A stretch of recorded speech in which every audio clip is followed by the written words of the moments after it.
and the life. No one comes to the Father but by me. John chapter 14, verse 6.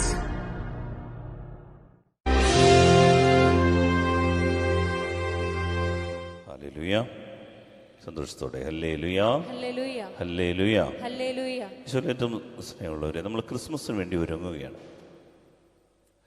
നമ്മുടെ ഈ തിരുപ്പിറവിയുടെ ദിവസങ്ങളിൽ നമ്മൾ പ്രത്യേകം ശ്രദ്ധയോടെ ദൈവസന്നിധിയിൽ വ്യാപരിക്കാനായിട്ട് ഇടവരട്ടെ എന്ന് പ്രാർത്ഥിക്കുന്നു. നമുക്ക് 1 മുതൽ 25 വരെയുള്ള ദിവസങ്ങൾ നമ്മൾ ധ്യാനിക്കേണ്ടതും പ്രാർത്ഥിക്കേണ്ടതും ക്രിസ്തുവിനെ കുറിച്ചാണ്, ഈശോയെക്കുറിച്ചാണ്.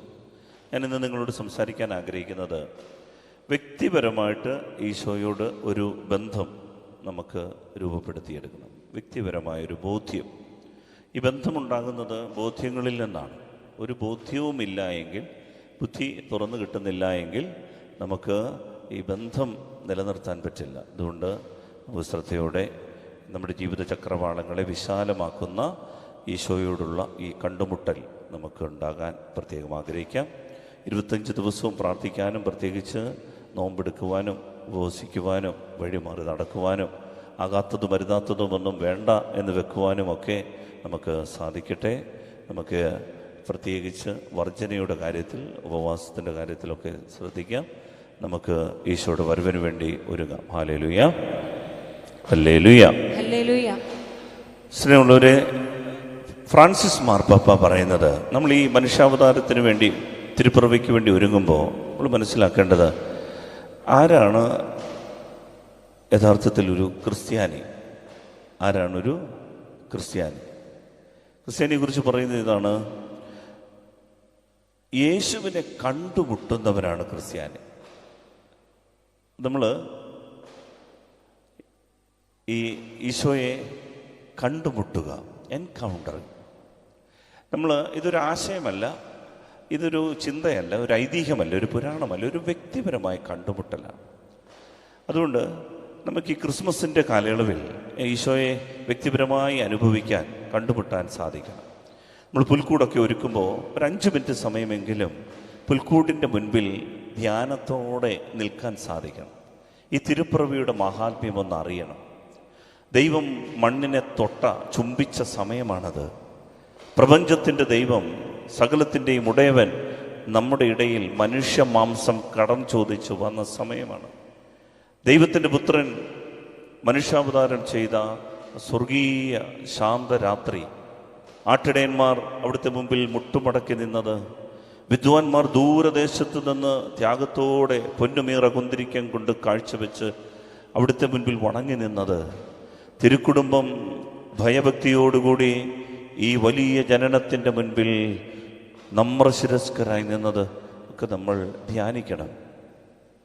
ഇത് ഒരു ആഘോഷമായി, ഇതൊരു കരോൾ സംഘത്തിൻ്റെ, ഇത് ചില സമ്മാനങ്ങളുടെ, ചില സ്റ്റാറുകൾ തൂക്കി, ചില നക്ഷത്ര വിളക്കുകളും ചില ട്രീകളുമൊക്കെ ഇട്ട്, ഇതുപോലെയൊക്കെ ചില പടക്കമൊക്കെ പൊട്ടിച്ച് ഒതുക്കി വിടേണ്ട ഒരാഘോഷമല്ല.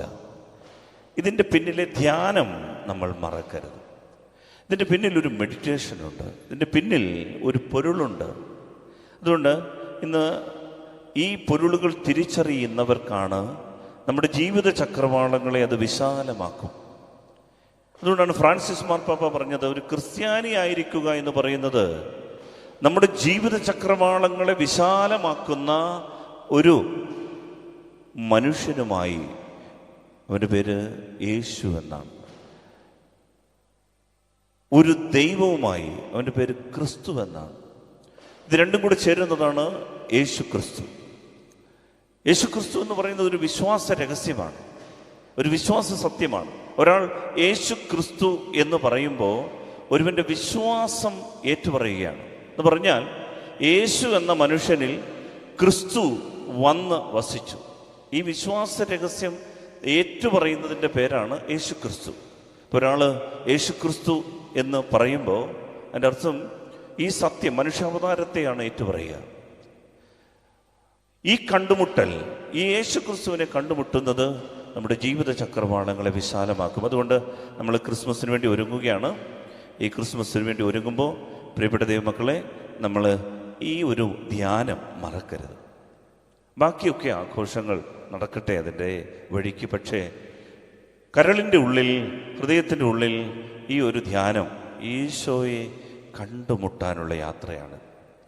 ഇതൊരു യാത്രയാണ്. 1 മുതൽ 25 ദിവസങ്ങൾ നമ്മൾ ഓരോ പടി ഈ പുസ്തകം വായിച്ച് ഈശോയെ മനസ്സിലാക്കണം. അവൻ്റെ ദൈവത്വത്തെ തിരിച്ചറിയണം. അവൻ എന്തിനാണ് ഈ ഭൂമിയിൽ വന്നത്, അവൻ എങ്ങനെയാണ് എൻ്റെ പാപമോചകനാകുന്നത്, അവൻ എങ്ങനെയാണ് എന്നെ രക്ഷിക്കുന്നത്, അവൻ എങ്ങനെയാണ് എൻ്റെ അനുഗ്രഹമായി മാറുന്നത്, അവൻ എങ്ങനെയാണ് എൻ്റെ ഹൃദയത്തിൻ്റെ രാജാവായി മാറുന്നത്. ഇതൊക്കെ ധ്യാനിക്കാനായിട്ട് നമുക്ക് സാധിക്കും. അവനിൽ കുറെ കൂടി ഫോക്കസ്ഡ് ആകാനായിട്ട് നമുക്ക് ശ്രദ്ധിക്കാം. ഹല്ലേലൂയ. സന്തോഷത്തോടെ ഹല്ലേലൂയ, ഹല്ലേലൂയ, ഹല്ലേലൂയ. ഹല്ലേലൂയ. ചില ആളുകൾ, പ്രിയപ്പെട്ടവരെ, ഈശോ എന്ന് പറഞ്ഞാൽ അത് ഏത് പൊസിഷനിലെത്തിയാലും ഉണ്ടല്ലോ, ഈശോ എന്ന് പറഞ്ഞാൽ 1ാം സ്ഥാനം കൊടുക്കും. ഞാനൊരു ഉദാഹരണം പറയാം. ഒരുപക്ഷെ അദ്ദേഹം ഒരുപക്ഷെ ഇപ്പോൾ ഇത് ലൈവായിട്ട് കാണുന്നുണ്ടായിരിക്കാം. ഓസ്ട്രേലിയയിൽ പോയപ്പോൾ എന്നെ അവിടെ എത്തിച്ച ഒരു ഡോക്ടറുണ്ട്, ഡോക്ടർ പ്രഷി. നമ്മുടെ ഇവിടെയൊക്കെ വന്നിട്ടുണ്ട്, ധ്യാനത്തിലൊക്കെ കൂടിയിട്ടുണ്ട്. പ്രഷി വർഗീസ്. അദ്ദേഹം അവിടെ 2 ആശുപത്രികളൊക്കെ നടത്തുന്ന ആളാണ്, 2 ക്ലിനിക്കുകളൊക്കെ നടത്തുന്നത്. ഇതിൻ്റെ കീഴിൽ ധാരാളം ഡോക്ടേഴ്സൊക്കെ ഉണ്ട്. അദ്ദേഹം അവിടെ ശുശ്രൂഷകളൊക്കെ ചെയ്തു വരുമ്പോഴും അദ്ദേഹം എന്നെ അദ്ദേഹത്തിൻ്റെ ആശുപത്രികളിലൊക്കെ കൊണ്ടുപോയി കാണിച്ചു. അവിടെയൊക്കെ ചെന്ന് പ്രാർത്ഥിക്കാൻ എനിക്ക് സാധിച്ചു. ഞാൻ അദ്ദേഹത്തിൻ്റെ പുതിയതായി തുടങ്ങിയ ഒരു ആശുപത്രിയുടെ, അതൊരു നാഷണൽ ഹൈവേയുടെ തീരത്താണ്, അരികിലാണ്. അവിടെ ഞാൻ ചെന്നപ്പോൾ എന്നെ വിസ്മയിപ്പിച്ചുകൊണ്ട് ഞാൻ കാണുന്ന കാഴ്ച, ഈ ആശുപത്രിയുടെ ഗ്രേസ് മെഡിക്കൽ സെൻ്റർ എന്നാണ് എൻ്റെ പേര്. ഈ ആശുപത്രിയുടെ നെയിം ബോർഡ് വെച്ചിരിക്കുന്നത് ഒരു ക്രൂശിത രൂപത്തിലാണ്. എന്ന് പറഞ്ഞാൽ ഒരു കുരിശ് പോലെ ഒരു കാര്യം ചെയ്തിട്ട് ആ നെയിം ബോർഡ് കുരിശ് ആകൃതിയിൽ വലിയ ഉയരമുള്ള, ഏതാണ്ട് 10-20 അടിയിൽ കൂടുതൽ ഉയരമുള്ള ഒരു വലിയ കുരിശ്. അതിനകത്താണ് അദ്ദേഹം ഇങ്ങനെ എഴുതിയിരിക്കുന്നത്, ഈ ക്ലിനിക്കിൻ്റെ പേര്. അപ്പം അദ്ദേഹം അതങ്ങ് സ്ഥാപിച്ചു കഴിഞ്ഞ് അന്ന് മുതൽ ആ നാട്ടിലെ നല്ലവരായ ആൾക്കാർ പറഞ്ഞു, ഇത് നാടൊരു സെക്കുലർ നാടാണ്, ഇവിടെ മതപരമായ ചിഹ്നങ്ങളൊന്നും പാടില്ല, അതുകൊണ്ട് നിനക്കെതിരെ കേസ് കൊടുക്കും. അങ്ങനെ അദ്ദേഹം കേസിന് പോകേണ്ടി വന്നു. പ്രിയപ്പെട്ടവർ, അദ്ദേഹം തീരുമാനിച്ചു, ഹൈക്കോടതിയിൽ പോയാലും ഈശോയുടെ നാമത്തിലുള്ള ഈ ചിഹ്നം ഞാൻ മാറ്റില്ല. അദ്ദേഹം ഹൈക്കോടതി വരെ കേസ് പറഞ്ഞു. ആ നാട്ടിൽ സാത്താൻ സേവ, അതുപോലെയുള്ള തിന്മയുടെ സ്വാധീനമുള്ള പല സെക്റ്റുകളുണ്ട്, പല ഗ്രൂപ്പുകളുണ്ട്. അവരെ സംബന്ധിച്ചിടത്തോളം ഈ നാഷണൽ ഹൈവേയുടെ തീരത്ത് ഉയർത്തിയിരിക്കുന്ന ഈ കുരിശ് അവർക്കെന്നും ഒരു അപകടമാണ്. അതുകൊണ്ട് അവർ നിയമത്തിൻ്റെ ഏതറ്റം വരെ സ്വാധീനിക്കാൻ തക്കവണ്ണം പോയി. പക്ഷേ കോടതി വിധി അദ്ദേഹത്തിന് അനുകൂലമായിരുന്നു. ഇന്നും ആ ക്രൂശിത രൂപം അവിടെ നിൽക്കുകയാണ്, കുരിശ് അവിടെ നിൽക്കുകയാണ്. ഞാൻ അവിടെ മുൻപിൽ ചെന്ന് അത് വെഞ്ചരിച്ച് പ്രാർത്ഥിച്ചു. പ്രിയപ്പെട്ട ദൈവമക്കളെ, ചില ആളുകളൊക്കെ ഉണ്ട് ജീവിതത്തിൻ്റെ ഏതറ്റം വരെ എത്രമേൽ ഉയർന്നാലും എത്രമേൽ ഉന്നത അവസ്ഥയിലെത്തിയാലും അദ്ദേഹം തീരുമാനിക്കും, ചിലർ തീരുമാനിക്കും, എനിക്ക് എൻ്റെ കർത്താവ് മതി. അവനെ വിട്ടിട്ട് യാതൊരു കോംപ്രമൈസുമില്ല. ഹല്ലേലൂയ. നിങ്ങൾക്ക് സന്തോഷമില്ലേ? Hallelujah, hallelujah, hallelujah, hallelujah. പ്രിയപ്പെട്ടവരെ, ജീവിതത്തിൻ്റെ ഏത് തുറകളിലാണെങ്കിലും ക്രിസ്തുവിനെ കണ്ടുമുട്ടി ജീവിക്കാൻ പറ്റുക. അദ്ദേഹം ഒരു സംഘത്തെയും കുട്ടി, ഞങ്ങളിവിടെ മരിയൻ വാലി എന്നൊരു സ്ഥലത്ത് തീർത്ഥാടനത്തിനൊക്കെ പോയത് ഞാൻ ഓർക്കുന്നു. രാവിലെ മുതൽ വൈകുന്നേരം വരെ അവിടെ ഉണ്ടായിരുന്നു. ബലിയർപ്പിച്ചു, ജപമാല ചൊല്ലി, കുരിശിൻ്റെ വഴി നടത്തി. അവിടെ നിന്ന് ഈ ഒരു കുരിശുമല കയറി അവിടെ ചെന്ന് കരുണക്കൊന്ത ചൊല്ലി പ്രാർത്ഥിച്ചതൊക്കെ ഞാൻ ഓർക്കുന്നു. ഒരു സംഘത്തെ, ആ നാട്ടിൽ ഒരു സംഘത്തെ മുഴുവൻ വിശ്വാസത്തിലേക്കും പ്രാർത്ഥനയിലേക്കും നയിക്കാൻ തക്കവണ്ണം അദ്ദേഹം കാട്ടുന്ന തീക്ഷ്ണത. അതാണ് ഞാൻ പറഞ്ഞത്, ഒരിക്കലെങ്കിലും ഈ 33 വയസ്സ് ഉള്ള ചെറുപ്പക്കാരൻ്റെ ബന്ധത്തിൻ്റെ മധുരം ഒന്ന് ആസ്വദിച്ചാൽ, പ്രിയപ്പെട്ടവരെ, അത് നമ്മുടെ ജീവിതത്തിൻ്റെ ചക്രവാളങ്ങളെ വിശാലമാക്കും. ഹല്ലേലൂയ. സന്തോഷത്തോടെ ഹല്ലേലൂയ, ഹല്ലേലൂയ, ഹല്ലേലൂയ. ഹല്ലേലൂയ. ഞാൻ ഒരിക്കൽ ഒരു 40 ദിവസം ഒരു സ്ഥലത്ത് ഒരു ആശ്രമത്തിൽ പോയി മൗനത്തിലിരുന്നു, മിണ്ടാതിരുന്നു. മൗനത്തിൽ ഇങ്ങനെ ഇരുന്ന് പ്രാർത്ഥിക്കുക ഈ കാലഘട്ടത്തിൽ ഇത്തിരി പാടുള്ളതാണ്. പക്ഷേ ഈ ആശ്രമത്തിൽ പത്രമില്ല, ഫോണില്ല, ആകെപ്പാടെ അരമണിക്കൂർ മാത്രമേ സംസാരമുള്ളൂ. ആ അരമണിക്കൂർ സത്സംഗമാണ്. ആ അരമണിക്കൂറിൽ മാത്രം അന്നത്തെ ദൈവാനുഭവങ്ങൾ പങ്കുവയ്ക്കാം, അത്രമേ സംസാരിക്കാവൂ. അപ്പം അങ്ങനെ ഞാനൊരു കുടിലിരുന്ന് പ്രാർത്ഥിച്ചുകൊണ്ടിരിക്കുമ്പോൾ 40 ദിവസം മൗനത്തിലിരിക്കുമ്പോൾ, വർഷങ്ങൾക്ക് മുൻപാണ്, അങ്ങനെ ഇരിക്കുമ്പോൾ അവിടേക്ക് എൻ്റെ കുടിലിൻ്റെ അടുത്തൊരു കുടിലിൽ വേറൊരാൾ വന്ന് താമസമായി. അദ്ദേഹം പ്രാർത്ഥിക്കാൻ വന്നതാണ്. അപ്പോൾ എനിക്ക് മനസ്സിലായി, അദ്ദേഹത്തെ കണ്ടപ്പോൾ അദ്ദേഹം വിദേശയാത്രയൊക്കെ കഴിഞ്ഞ് അദ്ദേഹം വിശ്രമത്തിന് വേണ്ടി കൂടി വന്ന, പ്രാർത്ഥനയും വിശ്രമവും, മൗനത്തിലിരുന്ന് പ്രാർത്ഥിക്കാൻ. പക്ഷെ അദ്ദേഹത്തിന് മൗനം പരിശീലിക്കാൻ പറ്റുന്നില്ല. പല ആവർത്തി എന്നോട് മിണ്ടാൻ വേണ്ടി ആഞ്ഞു. ഞാൻ മെല്ലെ എൻ്റെ കുടിലിലേക്ക് ഇങ്ങനെ മാറി. കാരണം മൗനം അതൊരു വ്രതമായിട്ടെടുത്താൽ ഏറ്റവും കൂടുതൽ ശക്തി നമുക്ക് നേടിയെടുക്കാൻ പറ്റും. ശരീരത്തെ നിയന്ത്രിക്കാൻ ഏറ്റവും നല്ലത് മൗനത്തിലാകുക എന്നുള്ളതാണ്.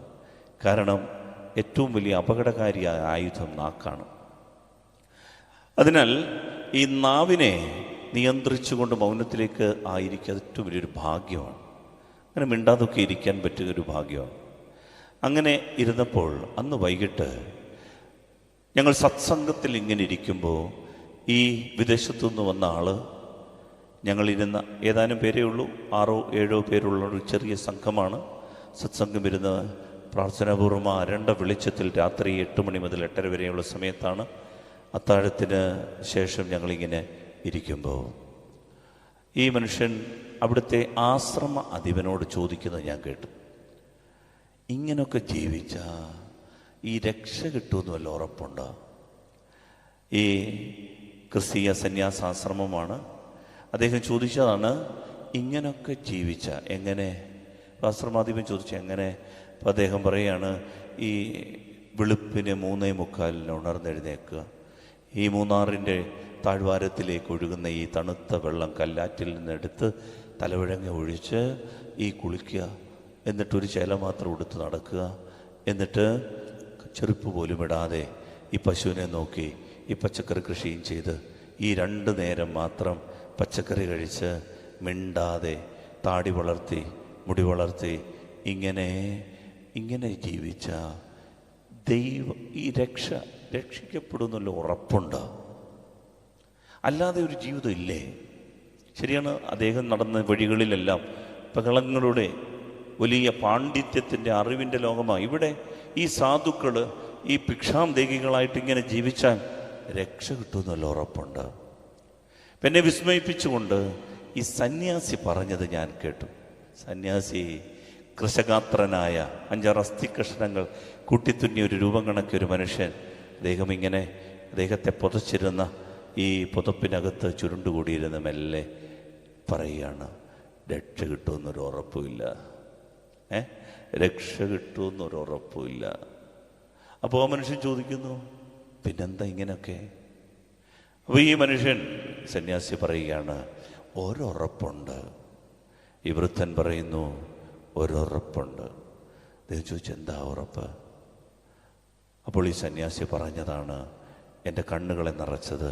അദ്ദേഹം പറയും, രക്ഷിച്ചവനുമായി എനിക്കൊരു ചങ്ങാത്തമുണ്ട്. രക്ഷിച്ചവനുമായി എനിക്കൊരു ചങ്ങാത്തമുണ്ട്, എനിക്കത് മതി. പ്രിയപ്പെട്ടവരെ, ഇതാണ് എൻകൗണ്ടർ. അവനുമായി ഒരു ചങ്ങാത്തമുണ്ടോ? ഇതാണ് ക്രിസ്മസിൻ്റെ നന്മ, ഇതാണ് ക്രിസ്മസിൻ്റെ നേര്. ബാക്കി കരോളും ആഘോഷവും കയ്യടിയും പടക്കവും കേക്കും ലഹരിയുമൊക്കെ അതൊക്കെ ഒരു സൈഡിൽ കടന്നു പോകും, നമ്മളും അതിനോടൊപ്പം തീർന്നു പോകും. പക്ഷേ രക്ഷിച്ചവനുമായിട്ടുള്ള ഒരു ചങ്ങാത്തം, ഒരു സൗഹൃദം, അതാണ് പേഴ്സണൽ എൻകൗണ്ടർ. അതുകൊണ്ടാണ് ഈ കണ്ടുമുട്ടലൊക്കെ എങ്ങനെ ഉണ്ടാകും, അതാണ് നമ്മളിപ്പോൾ ധ്യാനിക്കാൻ ആഗ്രഹിക്കുന്നത്. ശ്രദ്ധയോടെ കേട്ട് നമുക്ക് ആരാധന പൂർത്തിയാക്കാം. എങ്ങനെയാണ് ഈ എൻകൗണ്ടർ സാധ്യമാവുക? പ്രിയപ്പെട്ടവരെ, ആരാണ് ഈശോയെ കണ്ടുമുട്ടുന്നത്? ആർക്കാണ് ഈശോയെ ഇങ്ങനെ വ്യക്തിപരമായി കണ്ടുമുട്ടാൻ പറ്റുക? ഒന്നാമത്തെ പാഠം, എല്ലാവർക്കും ഇത് പറ്റില്ല, മറിച്ച് ഉറച്ച ബോധ്യമുള്ളവർക്ക് മാത്രമേ ഈ എൻകൗണ്ടർ സാധ്യമാവുകയുള്ളൂ. Hallelujah. Hallelujah. Hallelujah. Personal conviction, pure conviction, clear conviction. ഇത് പഴയ നിയമത്തിൽ നിന്ന് പുതിയ നിയമത്തിലേക്കുള്ളൊരു മാറ്റമാണ്. പ്രിയപ്പെട്ടവരെ, യേശു ക്രിസ്തുവിനെ കുറിച്ചുള്ള അറിവ്, പൂർണ്ണമായൊരു ബോധ്യം, ഇത് ജനിക്കാതെ അവനെ കണ്ടുമുട്ടാൻ പറ്റില്ല. ഇതൊരു മുഖം തെളിഞ്ഞ ചിത്രം കണ്ട്, തിരുവോസ്തിയിൽ മുഖം തെളിഞ്ഞു കണ്ടു, എത്രയോ പേര് കണ്ടിട്ടുണ്ട്. പക്ഷേ എവിടെ വിശ്വാസം? എത്രയോ പേര് പരിശുദ്ധ അമ്മയുടെ സുഗന്ധം അനുഭവിച്ചിട്ടുണ്ട്. പക്ഷേ എവിടെ വിശ്വാസം? അത്ഭുതങ്ങളും അടയാളങ്ങളും ഒക്കെ കണ്ടേച്ച് ഒരിക്കലും നമുക്ക് ക്രിസ്തുവിനെ കണ്ടുമുട്ടിയെന്ന് അവകാശപ്പെടാൻ പറ്റില്ല. അങ്ങനെയെങ്കിൽ ഏറ്റവും കൂടുതൽ അത്ഭുതങ്ങൾ കണ്ട ടീമായിരുന്നു കർത്താവിൻ്റെ ശിഷ്യന്മാർ. കർത്താവിൻ്റെ ശിഷ്യന്മാർ കണ്ടത്ര അത്ഭുതങ്ങൾ വേറെ ആരും കണ്ടിട്ടില്ല. കണ്ണിൻ്റെ മുൻപിൽ മരിച്ചവർ പോലും ഉയർത്തെഴുന്നേൽക്കുന്നവർ കണ്ടതാ. പക്ഷേ ഈശോയെ കുരിശിക്കാൻ പിടിച്ചപ്പോൾ അവരെല്ലാവരും ഓടിപ്പോയി. അതുകൊണ്ട് ഈ കാഴ്ചകളൊക്കെ കണ്ടതുകൊണ്ടൊന്നും വിശ്വാസമുണ്ടാവില്ല. പ്രിയപ്പെട്ടവരെ, ബോധ്യങ്ങളുണ്ടാകണം. നമ്മുടെ ഉൾക്കാഴ്ചകൾ തെളിയണം, അകക്കണ്ണ് തെളിയണം, വിശ്വാസത്തിൻ്റെ തിരി തെളിയണം. ഇല്ല എങ്കിൽ പാതി വഴിക്ക് നമ്മളെല്ലാം വിട്ടേച്ചു പോകും. Hallelujah, hallelujah. ഈ കണ്ടുമുട്ടൽ പൂർണ്ണമാകണമെങ്കിൽ ബോധ്യങ്ങളുണ്ടാകണം. ആരുടെ മുൻപിലും അവനെക്കുറിച്ച് പറയാൻ തക്കവണ്ണം 4 അക്ഷരം ഉള്ളിൽ തിരികെ കിട്ടണം. അതാണ് നമുക്ക് ഈ ആരാധനയിലൊക്കെ കിട്ടുന്ന കൃപ. Hallelujah, hallelujah. അതുകൊണ്ടാണ് പത്രോസിനെ എടുക്കുക. നമ്മൾ ബൈബിളിലൂടെ ചെറുതായിട്ടൊന്ന് സഞ്ചരിക്കുമ്പോൾ ഈ പേഴ്സണൽ കൺവിക്ഷൻ, ഉറച്ച ബോധ്യം, ക്രിസ്റ്റൽ ക്ലിയർ ആണ്. ആര്? Jesus is Lord. ആ കാലഘട്ടത്തിൽ സീസർ ഈസ് ലോർഡ് എന്ന് ജനലക്ഷങ്ങൾ ആർത്തു വിളിക്കുമ്പോൾ, സൂര്യൻ അസ്തമിക്കാത്ത റോമാ സാമ്രാജ്യം മുഴുവനും സീസർ മാത്രമേ ഉള്ളൂ ദൈവം എന്ന് പറഞ്ഞുകൊണ്ടിരിക്കുമ്പോൾ, ഈ പാവപ്പെട്ട മനുഷ്യര് ചങ്കിൽ തട്ടി പറയുക, നോ, ജീസസ് ഈസ് ലോർഡ്. യേശുവാണ് ദൈവം. ഇതാണ് ആദിമസഭയുടെ ബോധ്യം. ഇന്ന് ആളുകൾ പലരും ചോദിക്കാറുണ്ട്, യേശു ദൈവമാണോ? ബൈബിളിൽ എവിടെ പറഞ്ഞിട്ടുണ്ട്? യേശു ഒരു മനുഷ്യനല്ലേ? യേശു നല്ലൊരു ഗുരുവല്ലേ? യേശു നല്ലൊരു ടീച്ചറല്ലേ? അതിനപ്പുറത്തേക്ക് യേശു ദൈവമാണെന്ന് എവിടെ പറഞ്ഞിട്ടുണ്ട്? ഇങ്ങനെയാണ് നമ്മുടെ കുഞ്ഞുങ്ങളെയൊക്കെ വകഞ്ഞു മാറ്റിക്കൊണ്ട് പോകുന്നത്. പ്രിയപ്പെട്ടവരെ, ഈ ടോക്ക് ശ്രദ്ധയോടെ നിങ്ങൾ കേട്ടാൽ നിങ്ങളുടെ ഹൃദയത്തിൽ പരിശുദ്ധാത്മാവ് ശക്തമായൊരു ബോധ്യം ജനിപ്പിക്കും. ഇത് മനുഷ്യൻ പറയുന്ന വാക്കുകളല്ല, ദൈവാത്മാവ് പറയുന്നതാണ്. ഇത് കേട്ടാൽ, ഹൃദയത്തിൻ്റെ ആഴങ്ങളിൽ ഇത് പതിച്ചാൽ, ജീവിതത്തിൻ്റെ അവസാന ശ്വാസം വരെ ഈ ബോധ്യത്തിൽ നിലനിന്നാൽ നാം അനുഗ്രഹീതരാകും. നമ്മുടെ ജീവിതത്തിൻ്റെ അനുഗ്രഹത്തിൻ്റെ വഴിയാണിത്. നമ്മുടെ രക്ഷയുടെ അടിത്തറയാണിത്. വിമോചനത്തിൻ്റെ തായ്വേരാണിത്. നമ്മുടെ വിശ്വാസത്തിൻ്റെ മൂലക്കല്ലാണിത്. അതുകൊണ്ട് ശ്രദ്ധയോടെ നമ്മൾ കേൾക്കണം. പ്രിയപ്പെട്ടവരെ, പത്രോസ് ലീഹ 2 പത്രോസ് 1:16 വാക്യം ഉറക്കെ വായിക്കാം. നമ്മുടെ കർത്താവായ യേശു ക്രിസ്തുവിന്റെ ശക്തിയെയും പ്രത്യാഗമനത്തെയും കുറിച്ച് ഞങ്ങൾ നിങ്ങളെ അറിയിച്ചത് കൗശലപൂർവ്വം മെനഞ്ഞെടുത്ത കൽപ്പിത കഥകളെ വിശ്വസിച്ചതുകൊണ്ടല്ല, ഞങ്ങൾ അവന്റെ ശക്തി പ്രാഭവത്തിന്റെ ദൃക്സാക്ഷികൾ ആയതുകൊണ്ടാണ്. ഞങ്ങൾ അവന്റെ ശക്തി പ്രാഭവത്തിന്റെ ദൃക്സാക്ഷികൾ ആയതുകൊണ്ടാണ് ഞങ്ങൾ ഇതെല്ലാം പറയുന്നത്. പത്രോസ് പറയുകയാണ്, ഇതൊരു കഥയല്ല, ഇത് മെനഞ്ഞെടുത്ത ഒരു കൽപ്പിത കഥയല്ല, ഇത് ഞങ്ങളുടെ ഭാവനയിൽ വിരിഞ്ഞ ഒരു കഥയല്ല. ഏത്? ക്രിസ്തു സംഭവം. യേശു ക്രിസ്തു എന്ന് പറയുന്നത് ഒരു കഥയല്ല, മറിച്ച് ഇത് അവന്റെ ശക്തി പ്രാഭവത്തിൻ്റെ ദൃക്സാക്ഷികളാണ്. ഞങ്ങൾ കണ്ടിട്ടുണ്ട് അവനിൽ നിന്ന് ശക്തി പ്രവഹിക്കുന്നത്. Hallelujah, hallelujah. ഈ പ്രിയപ്പെട്ടവരെ, ഇതുകൊണ്ടാണ് ഈ പാവപ്പെട്ട മനുഷ്യരുടെ വിശ്വാസം ഉലഞ്ഞു പോകാതിരുന്നത്. അങ്ങനെ ഒരു ശക്തിയുണ്ട്. നമ്മുടെ അടുത്ത് നിൽക്കും അവനിൽ നിന്ന് ശക്തി റേഡിയേറ്റ് ചെയ്യും. പുറപ്പെടുന്നൊരു ശക്തിയുണ്ട്. നീ അവൻ്റെ നാമം വിശ്വാസത്തോടൊന്ന് വിളിച്ചാൽ നിന്നിലേക്ക് പുറപ്പെട്ടു വരുന്നൊരു ശക്തിയുണ്ട്. ഇത് കണ്ടവരുണ്ട്. ദൃക്സാക്ഷികളാകാൻ പത്രോസിന് സാധിച്ചു. വീണ്ടും പത്രോസ് പറയുന്നുണ്ട്, ആ ശക്തി, അതിൻ്റെ ഒരു അടയാളം അപ്പോസ്തല പ്രവർത്തനങ്ങൾ 10-ാം അധ്യായം 41 മുതൽ 44 വരെയുള്ള വാക്യങ്ങൾ ശ്രദ്ധയോടെ കേൾക്കണം. പത്രോസ് ശ്ലീഹ ഈശോയെക്കുറിച്ച് പറഞ്ഞുകൊണ്ടിരിക്കുമ്പോൾ ഈ ശക്തി പുറപ്പെടുന്നുണ്ട്. അതാണ് നമ്മൾ വായിക്കുന്നത്. അപ്പോസ്തല പ്രവർത്തനങ്ങൾ 10-ാം അധ്യായം 41-44 വായിക്കാം. എല്ലാവർക്കുമല്ല, സാക്ഷികളായി ദൈവം മുൻകൂട്ടി തിരഞ്ഞെടുത്ത ഞങ്ങൾക്ക് മാത്രം അവൻ മരിച്ചവരിൽ നിന്ന് ഉയർത്തെഴുന്നേറ്റതിനു ശേഷം അവനോടുകൂടെ ഭക്ഷിക്കുകയും പാനം ചെയ്യുകയും ചെയ്തവരാണ് ഞങ്ങൾ. പത്രോസ് പറയുകയാണ്, ഈശോ ഉയർത്തെഴുന്നേറ്റതിന് ശേഷം, ഈശോ മരിച്ചവരിൽ നിന്ന് ഉയർത്തെഴുന്നേറ്റതിന് ശേഷം അവനോട് കൂടെ ഇരുന്ന് ഭക്ഷിക്കുകയും പാനം ചെയ്യുകയും ചെയ്തവരാണ് ഞങ്ങൾ എന്ന് പറഞ്ഞാൽ അത്ര ഉറപ്പാണ് പത്രോസിന്. ഉയർത്തെഴുന്നേറ്റ കർത്താവുണ്ട്, ഉയർത്തെഴുന്നേറ്റ ഈശോ ഞങ്ങളുടെ കൂടെ ഇരുന്ന് ഭക്ഷണം കഴിച്ചിട്ടുണ്ട്, പാനം ചെയ്തിട്ടുണ്ട്. എന്നിട്ട് പറയുകയാണ്, ജീവിച്ചിരിക്കുന്നവരുടെയും മരിച്ചവരുടെയും വിധികർത്താവായി ദൈവം നിയോഗിച്ചിരിക്കുന്നവൻ അവനാണ്. ജീവിച്ചിരിക്കുന്നവർക്കും മരിച്ചവർക്കുമായി ദൈവം ഒറ്റയാളെ വിധികർത്താവായി ഈ ഭൂമിയിൽ വെച്ചിട്ടുള്ളൂ. സകല ജനതകളെയും വിധിക്കാനിരിക്കുന്നവൻ അവനാണ്. എന്നിട്ട് പറയുകയാണ്, അവൻ്റെ നാമം വഴി പാപമോചനവും രക്ഷയും നമ്മൾ നേടും. ആര്? വിശ്വസിക്കുന്ന ഏവനും. വിശ്വസിക്കുന്നവന് അവൻ്റെ നാമം പാപമോചനവും രക്ഷയും തരും എന്ന് പറഞ്ഞുകൊണ്ടിരിക്കുമ്പോൾ 44-ാം വാക്യം വായിക്കാമോ? പത്രോസ് ഇത്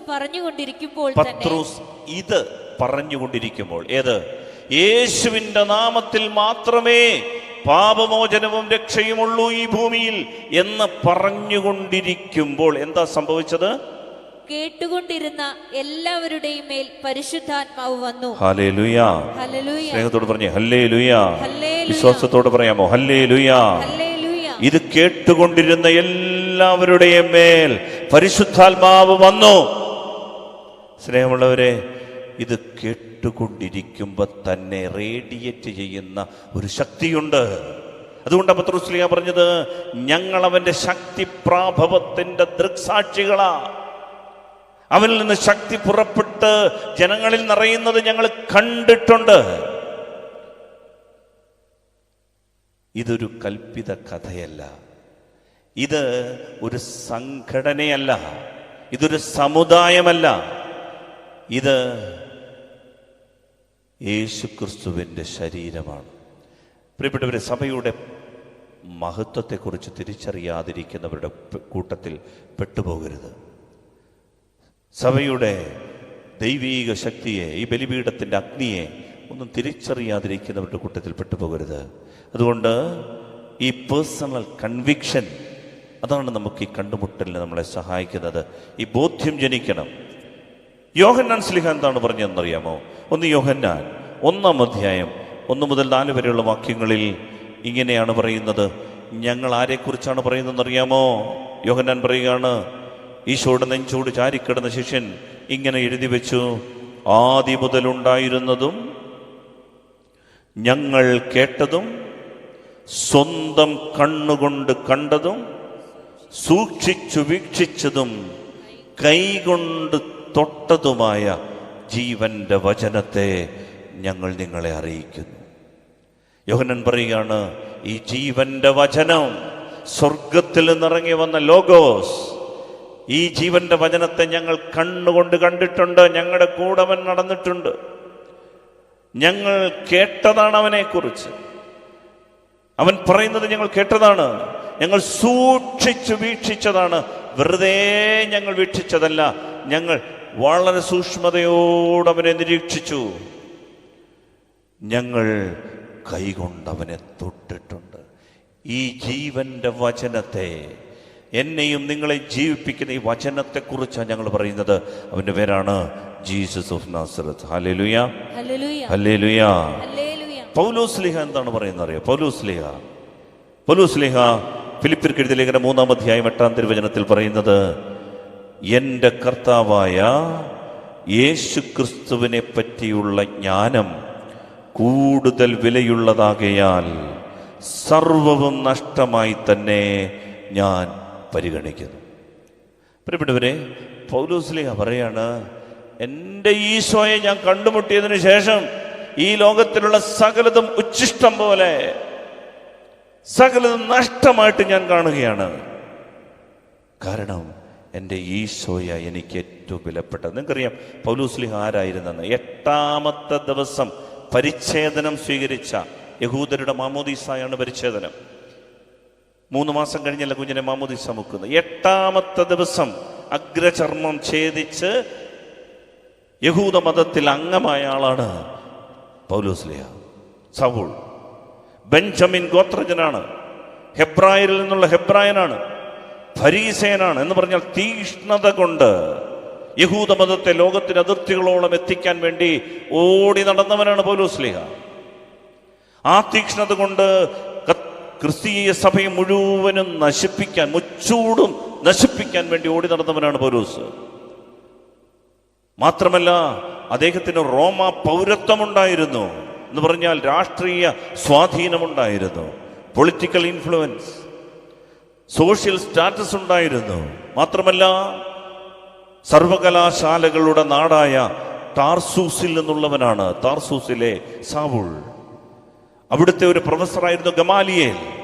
ഗമാലിയേലിന്റെ സ്കൂളിൽ പഠനം നടത്തിയ ആളായിരുന്നു സൗൾ.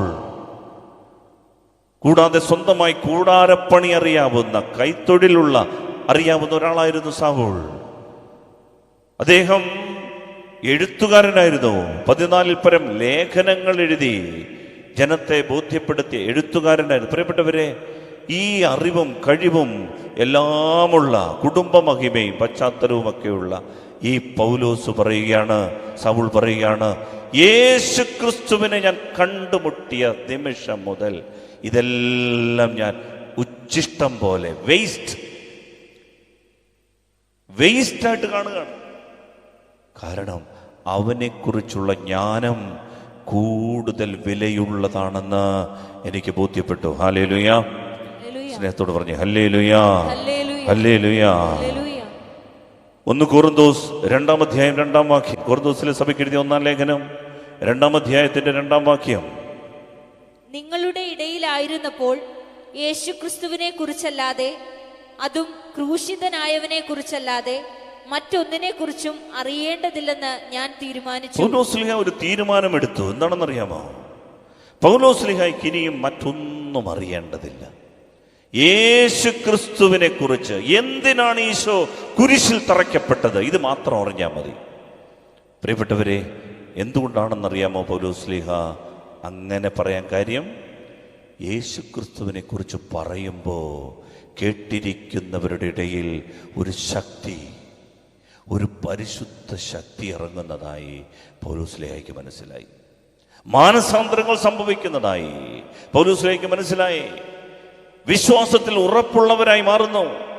വാളിന്റെ മുൻപിൽ, വടിയുടെ മുൻപിൽ, പന്തത്തിന്റെ മുൻപിൽ, കുന്തത്തിന്റെ മുൻപിൽ, മൃഗീയമായി സിംഹങ്ങളും അലമുറയിടുന്ന വന്യമൃഗങ്ങളുടെയും മുൻപിൽ വിശ്വാസം ത്യജിക്കാതെ, ഡയക്ലീഷ്യൻ ചക്രവർത്തിയുടെ കാലത്ത് 30 ലക്ഷത്തോളം ആളുകൾ കൊല ചെയ്യപ്പെട്ടു.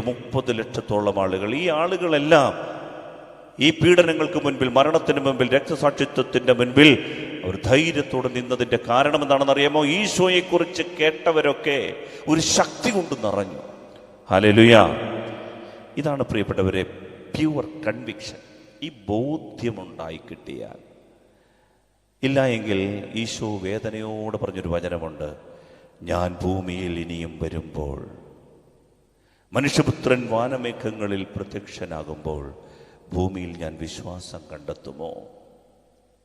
ഭൂമിയിൽ വിശ്വാസമുള്ള ആരെങ്കിലും ഉണ്ടാവുമോ? ദൈവം വേദനയോട് ചോദിക്കുകയാണ്, ഞാൻ വരുമ്പോൾ വിശ്വാസമുള്ള എത്ര പേര് കാണും? അതുകൊണ്ടാണ് പ്രിയപ്പെട്ടവർ ക്രിസ്മസ് ഒക്കെ ആഘോഷിക്കുമ്പോൾ ഒരു ക്ലിയർ കൺവിക്ഷൻ, ബോധ്യം നമുക്ക് ഉണ്ടാകണം എന്ന് പറയുക. ഹല്ലേലൂയ. സന്തോഷത്തോടെ ഹല്ലേലൂയ, ഹല്ലേലൂയ. പ്രിയപ്പെട്ടവരെ, യേശു ക്രിസ്തുവിൻ്റെ കാലത്ത് ഒരു കാര്യം കൂടി പറഞ്ഞുകൊണ്ട് ഈ ആരാധനയിൽ ആശീർവാദത്തിലേക്ക് നമ്മൾ വരികയാണ്. യേശു ക്രിസ്തുവിൻ്റെ കാലത്ത് എന്നും യേശു ദൈവമാണോ എന്ന് സംശയിച്ചിരുന്ന ആളുകളുണ്ട്. യേശു ദൈവമാണ്. പക്ഷേ പരിശുദ്ധാത്മാവ് ചിലരെയൊക്കെ തൊട്ട് മാറ്റിവെക്കും. അവരെ കൊണ്ട് ഒരു അനോയിൻറ്റിങ് കൊടുത്ത് മാറ്റിവെക്കും. ഇവരാണ് ലോകത്തിൻ്റെ വെളിച്ചമാകുക, ഇവരാണ് ഭൂമിയുടെ ഉപ്പാകുക, ഇവരാണ് സഭയെ വളർത്തുക, ഇവരാണ് യേശുവിന് സാക്ഷികളാകുക. ക്ലിയർ കൺവിക്ഷനുള്ള ബോധ്യമുള്ള ചില ആളുകളെ ദൈവത്തിൻ്റെ ആത്മാവ് തൊടും. ഇതിനകത്തും ഏതാനും പേരെ ദൈവം തൊടും. അതുകൊണ്ട് ഈ ഒരു ബോധ്യം ഇസ്രായേൽ ജനം മുഴുവനും അറിയണമെന്ന് ആദിമസഭ ആഗ്രഹിച്ചു. പൗലോസ്ലീഹ അതുകൊണ്ടാണ് പത്രോസ്ലീഹ ആദ്യത്തെ പ്രസംഗത്തിൽ അപ്പോസ്തല പ്രവർത്തനങ്ങൾ 2-ാം 36 സഭയുടെ തലവൻ എന്ന നിലയിൽ പത്രോസ്ലീഹ ആദ്യമേ പ്രസംഗിക്കുന്നത് ഇങ്ങനെയാണ്. അപ്പോസ്തല പ്രവർത്തനങ്ങൾ 2:36, അതിനാൽ നിങ്ങൾ കുരിശിൽ തറച്ച യേശുവിനെ ദൈവം കർത്താവും ക്രിസ്തുവുമായി ഉയർത്തി എന്ന് ഇസ്രായേൽ ജനം മുഴുവനും അറിയട്ടെ. പത്രോസ് പറയാണ്, നിങ്ങൾ കുരിശിൽ തറച്ചു കൊന്ന യേശുവാണ് ക്രിസ്തു. ഇനി ഒരു രക്ഷകൻ വരാനില്ല. അവനാണ് ദൈവത്തിൻ്റെ പുത്രൻ, അവനാണ് നമ്മെ വിധിക്കാനിരിക്കുന്നവൻ. ഇത് ഇസ്രായേൽ ജനം മുഴുവനും അറിയണം. അതുകൊണ്ടാണ് യോഹന്നാൻ ശ്ലീഹ വെളിപാടിന്റെ പുസ്തകം 22-ാം 1 സിംഹാസനസ്ഥനായ ദൈവത്തിൻ്റെയും കുഞ്ഞാടിൻ്റെയും പക്കലാണ് രക്ഷ. രക്ഷ ഈ ലോകത്തിന് നൽകാൻ ദൈവത്തിനും ഈ കുഞ്ഞാടിനും മാത്രമേ പറ്റൂ. ഇവർ രണ്ടുപേരും ഇരിക്കുന്നത് ഒരു സിംഹാസനത്തിലാണ്. അടുത്ത വാക്യത്തിൽ പറയുകയാണ്, ദൈവത്തിൻ്റെയും കുഞ്ഞാടിൻ്റെയും സിംഹാസനത്തിൽ നിന്ന് പുറപ്പെടുന്നതും സ്ഫടികം പോലെ തെളിഞ്ഞതുമായ ജീവജലത്തിൻ്റെ നദി അവൻ എനിക്ക് കാട്ടിത്തന്നു. ഈ ജീവനദിയുടെ പേരാണ് പരിശുദ്ധാത്മാവ്. പ്രിയപ്പെട്ടവരെ, ദൈവം പിതാവ്, കുഞ്ഞാട് യേശു, ജീവനദി പരിശുദ്ധാത്മാവ്, പരിശുദ്ധ ത്രിത്വം. ഈ ത്രിത്വത്തിലാണ് രക്ഷ. ഈ ത്രിത്വത്തിൽ മാത്രമാണ് രക്ഷ. Hallelujah, hallelujah, hallelujah. പക്ഷേ ഇന്നത്തെ കാലത്തെ പോലെ അന്നും ആളുകളുണ്ടായിരുന്നു യേശു ദൈവമാണോ എന്നിങ്ങനെ സംശയിച്ചുകൊണ്ടിരിക്കുന്ന ആളുകൾ. ഈശോ നല്ലൊരു മനുഷ്യൻ.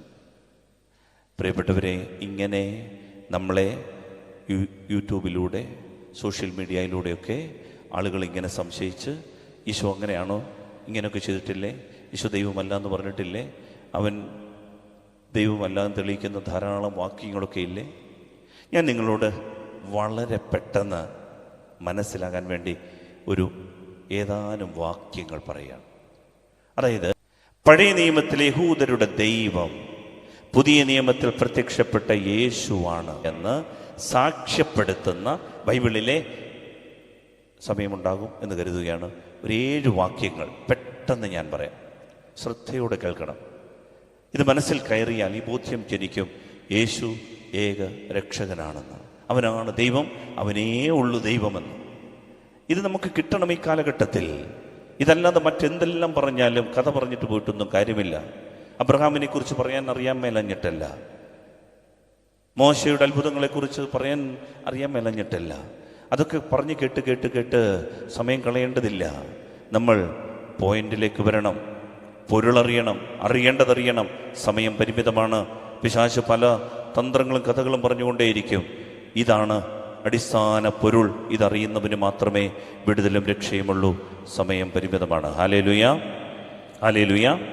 പ്രിയപ്പെട്ടവരെ, ഒന്ന് യേശു വെറും പ്രവാചകനല്ല എന്ന് പറയാൻ കാര്യം, യേശു ഒരു പ്രവാചകൻ മാത്രമല്ല, അവൻ ദൈവപുത്രനാണ്, ദൈവമാണ് എന്ന് പറയാൻ കാര്യം, പഴയ നിയമത്തിൽ പ്രവാചകർ പറയുന്നത് എങ്ങനെയാണെന്നറിയാമോ? Thus says the Lord, കർത്താവ് അരുളി ചെയ്യുന്നു. ഒരു പ്രവാചകൻ ഒരു കാര്യം പറയാനുണ്ടെങ്കിൽ ദൈവത്തിന്റെ പ്രതിനിധിയായി നിന്നിട്ട് പറയും, കർത്താവ് അരുളി ചെയ്യുന്നു. ഉദാഹരണം, യെശയ്യായുടെ പുസ്തകം 59-ാം അധ്യായം 21-ാം തിരുവചനത്തിൽ യെശയ്യാ പറയുകയാണ്, കർത്താവ് അരുളി ചെയ്യുന്നു, ഞാൻ ചെയ്യുന്ന ഉടമ്പടി ഇതാണ്, നിന്റെ മേൽ ഉള്ള എൻ്റെ ആത്മാവും നിന്റെ അധരങ്ങളിൽ ഞാൻ നിക്ഷേപിച്ച വചനങ്ങളും നിന്റെയോ നിന്റെ സന്താനങ്ങളുടെയോ അവരുടെ സന്താനങ്ങളുടെയോ അധരങ്ങളിൽ നിന്ന് ഇനി ഒരിക്കലും അകന്നു പോവുകയില്ല. കർത്താവാണ് ഇതരുളി ചെയ്യുന്നത്. പഴയ നിയമത്തിൽ ഒരു പ്രവാചകൻ സംസാരിക്കുമ്പോൾ പ്രവാചകന്മാരൊക്കെ പറയുന്നത് കർത്താവ് അരുളി ചെയ്യുന്നു എന്നാണ്. എന്നാൽ പുതിയ നിയമത്തിൽ യേശു ഒരു കാര്യം പറയുമ്പോൾ എങ്ങനെ പറയുന്നതെന്നറിയാമോ? ഞാൻ നിങ്ങളോട് പറയുന്നു. അതോറിറ്റിയാണ്, അധികാരമാണ്. മത്തായിയുടെ സുവിശേഷം 5-ാം അധ്യായം 38-39 വാക്യങ്ങൾ. കണ്ണിന് പകരം കണ്ണ്, പല്ലിന് പകരം പല്ല് എന്ന് പറഞ്ഞിട്ടുള്ളത് നിങ്ങൾ കേട്ടിട്ടുണ്ടല്ലോ. എന്നാൽ ഞാൻ നിങ്ങളോട് പറയുന്നു, ദുഷ്ടനെ എതിർക്കരുത്, വലതു കരണത്തടിക്കുന്നവന് മറ്റേ കരണം കൂടി കാണിച്ചു കൊടുക്കുക. പ്രിയപ്പെട്ടവരെ, ഇതാണ് authority. He is not a prophet. യേശു ഒരു പ്രവാചകനല്ല, യേശു അധികാരമുള്ള ദൈവമാണ്. അതുകൊണ്ടാണ് ഞാൻ നിങ്ങളോട് പറയുന്നു, സത്യം സത്യമായി ഞാൻ നിങ്ങളോട് പറയുന്നു. ഈ അതോറിറ്റി. വീണ്ടും പ്രിയപ്പെട്ടവരെ, ഈശോയെ കൊല്ലാനുള്ള കാരണം എന്താണെന്നറിയാമോ? ഈശോയെ വധിക്കാനുള്ള കാരണം അവൻ ഇങ്ങനെ പറഞ്ഞത് കൊണ്ടാ. യോഹന്നാന്റെ സുവിശേഷം 5-ാം അധ്യായം 18-ാം തിരുവചനം. ഇതുമൂലം അവനെ വധിക്കാൻ യഹൂദർ കൂടുതലായി പരിശ്രമിച്ചു. ഏതുമൂലം?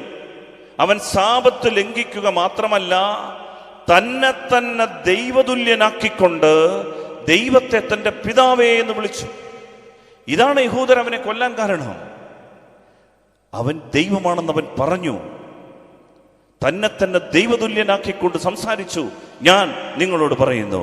പ്രിയപ്പെട്ടവരെ, മോശയുടെ നിയമത്തെ മുഴുവനും നവീകരിച്ചുകൊണ്ട് ഈശോ പറഞ്ഞപ്പോൾ അവർക്ക് ഉൾക്കൊള്ളാൻ പറ്റിയില്ല. വീണ്ടും പഴയ നിയമത്തിൽ ദൈവത്തിന്റെ ഒരു ഡെഫിനിഷൻ എന്താണെന്ന് അറിയാമോ? രണ്ടാമത് ആദിയും അന്തവുമാണ് ദൈവം. ഹല്ലേലൂയ. പഴയ നിയമത്തിൽ ദൈവത്തെക്കുറിച്ച് പറയുന്നതാണ് എന്ത്?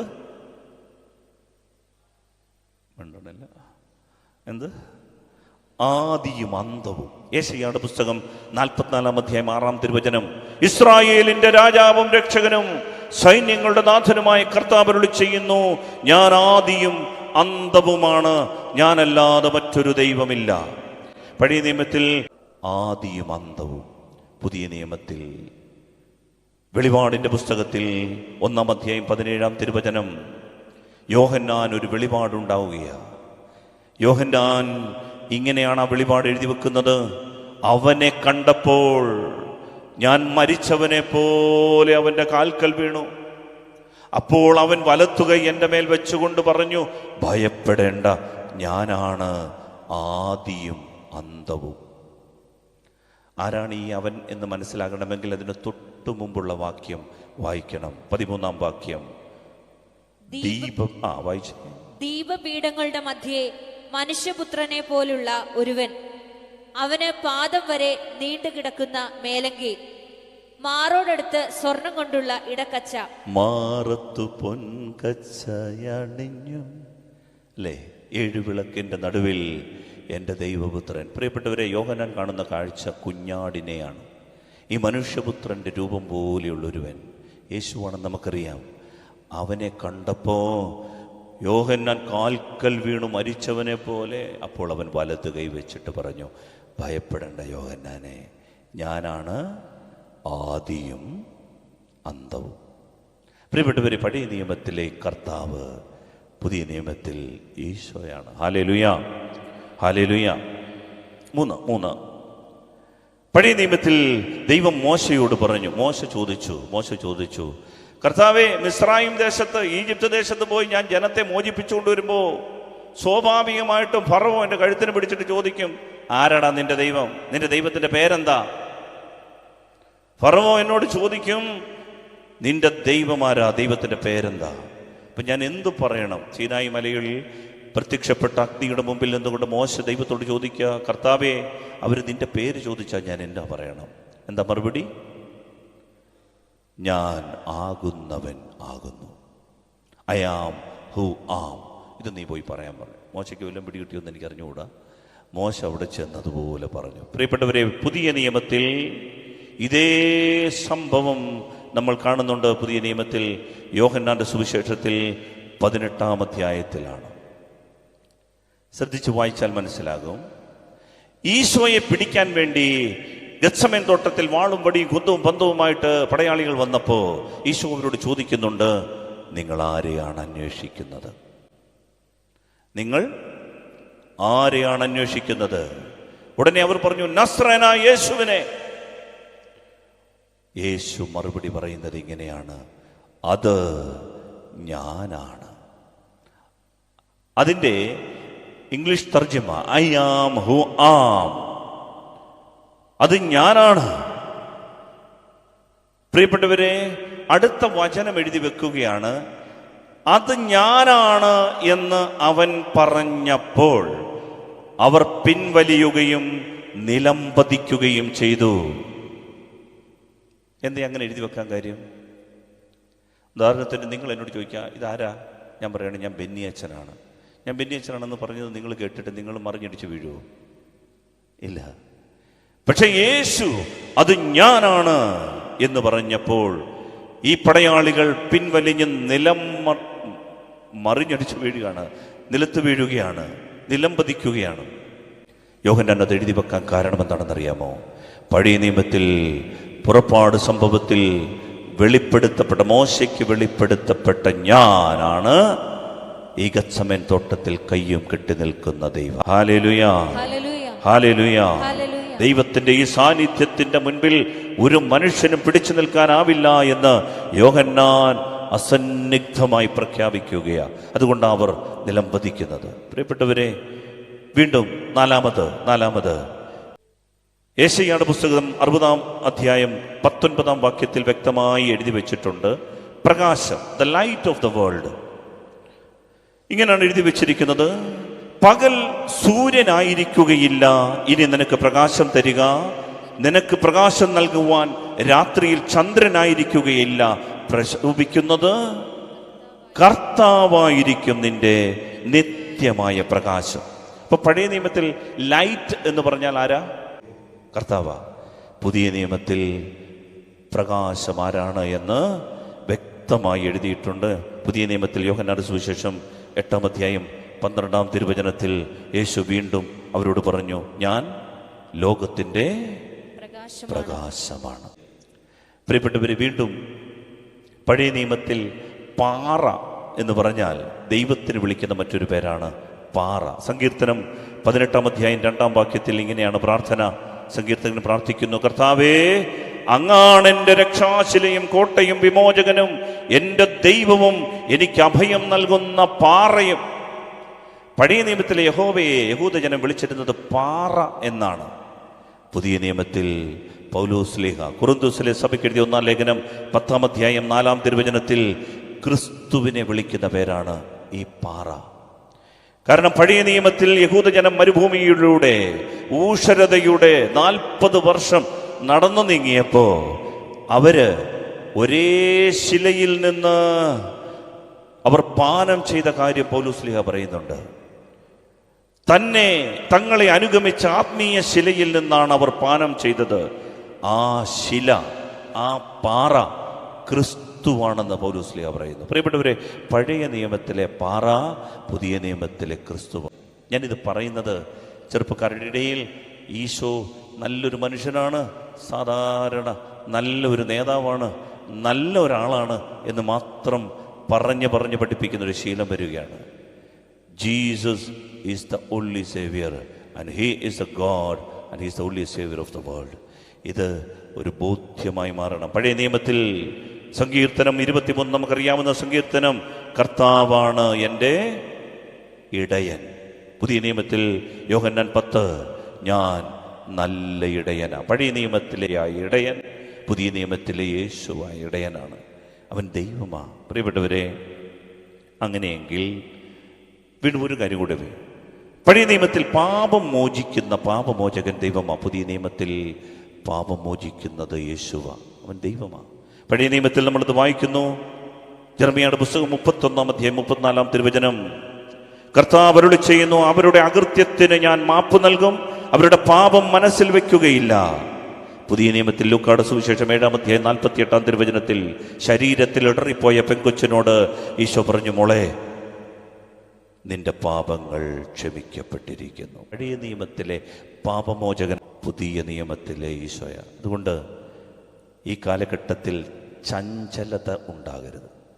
യാക്കോബിൻ്റെ ലേഖനത്തിൽ ഒരു വചനമുണ്ട്. വചനം ഇങ്ങനെയാണ്, അതിൻ്റെ 1-ാം അധ്യായം, യാക്കോബിൻ്റെ ലേഖനത്തിൻ്റെ 1-ാം അധ്യായത്തിൽ 7-ാം വാക്യം, സംശയ മനസ്കനും എല്ലാ കാര്യങ്ങളിലും ചഞ്ചല പ്രകൃതിയുമായ ഒരുവന് എന്തെങ്കിലും കർത്താവിൽ നിന്ന് ലഭിക്കുമെന്ന് കരുതരുത്. മനസ്സിൽ സംശയം കൊണ്ട് വന്ന് പ്രാർത്ഥിക്കാൻ നിൽക്കരുത്. കർത്താവേ, ഇതെങ്ങാനും സത്യമാണോ? എല്ലാവരും വരുന്നതുകൊണ്ട് പള്ളി വരുന്നു. പ്രിയപ്പെട്ടവരെ, ഈ പേഴ്സണൽ കൺവിക്ഷനാണ് എൻകൗണ്ടറിന് കാരണമാകുക. അതുകൊണ്ട് ഈശോ ഏക രക്ഷകനാണെന്ന് വിശ്വസിച്ചുകൊണ്ട് ഈ ക്രിസ്മസിന് വേണ്ടി നമ്മൾ ഒരുങ്ങണം. ഈ ക്രിസ്മസിൻ്റെ കാലയളവിൽ ദൈവം നമ്മളെ ക്ഷണിക്കുന്നത് ഈ ഒരു ബോധ്യത്തിലേക്കാണ്. ആഘോഷങ്ങളും ബഹളങ്ങളുമൊക്കെ കടന്നു പോകും, പക്ഷേ മെഡിറ്റേറ്റീവായി ആ ഉണ്ണിയെ, പരിശുദ്ധ അമ്മ മടിയിൽ വെച്ചിരിക്കുന്ന ആ പൈതലിനെ നോക്കി യു ആർ മൈ ഗോഡ് എന്ന് പറയാൻ പറ്റുമോ? ബലഹീനനായി കിടക്കുന്ന ഒരു കുഞ്ഞി പൈതലിനെ നോക്കിയിട്ട് എൻ്റെ കർത്താവാണ് നീ, എൻ്റെ ദൈവമാണ് നീ എന്ന് പറയാൻ അസാമാന്യമായ നട്ടല് വേണം. ഈ കാലഘട്ടത്തിൽ അതിനുള്ള ധൈര്യം വേണം. അത് പരിശുദ്ധാത്മാവ് തരും.